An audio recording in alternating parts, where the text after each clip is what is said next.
Dictation start होगा 5 second के बाद।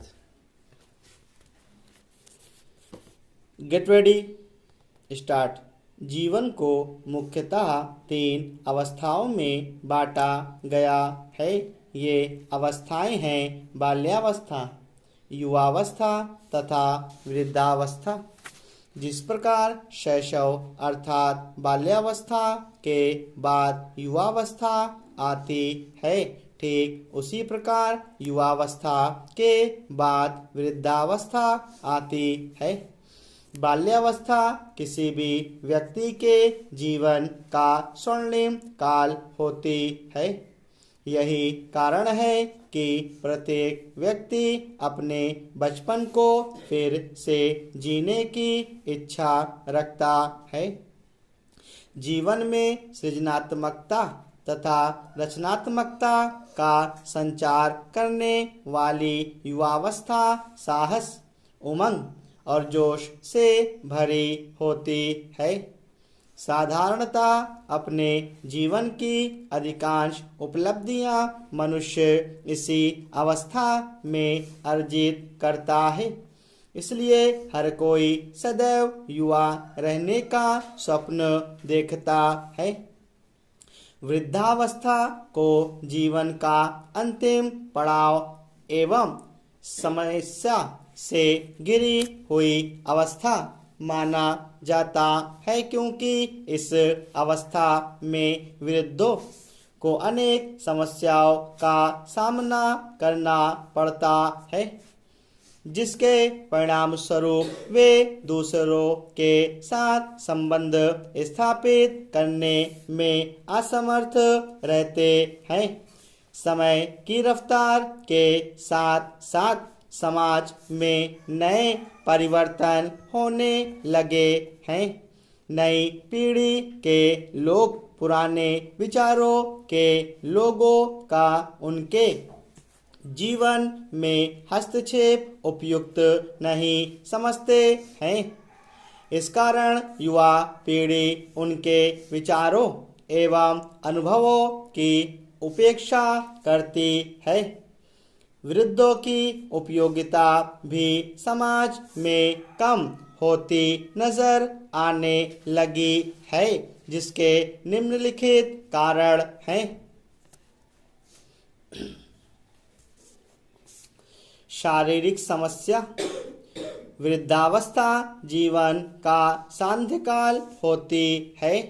इस अवस्था में मनुष्य की शारीरिक क्षमता में कमी आ जाती है, जिससे उसकी निर्भरता दूसरों पर बढ़ जाती है। शरीर की सभी इंद्रियों की गति धीमी पड़ जाती है और व्यक्ति धीरे धीरे उन पर अपना नियंत्रण खोने लगता है। शरीर कमजोर और अशक्त बन जाता है। छोटी छोटी बीमारियां भी व्यक्ति को बहुत असहाय बना देती है। जो व्यक्ति युवावस्था में अपने स्वास्थ्य के प्रति बेहद सचेत होते हैं, वृद्धावस्था में वे भी रोगों से बच नहीं पाते। इस अवस्था में व्यक्ति को रोग मुक्त रहना लगभग असंभव होता है। इसीलिए चिकित्सकों से नियमित रूप से परामर्श करना उनके जीवन का अंग बन जाता है। मानसिक समस्या। यह सत्य है कि उम्र के इस पड़ाव पर वरिष्ठ नागरिकों की अपनी अनेक शारीरिक व्याधियां सिर उठा लेती हैं, परंतु यह उनकी वास्तविक समस्या नहीं है। उनकी वास्तविक समस्या मानसिक है।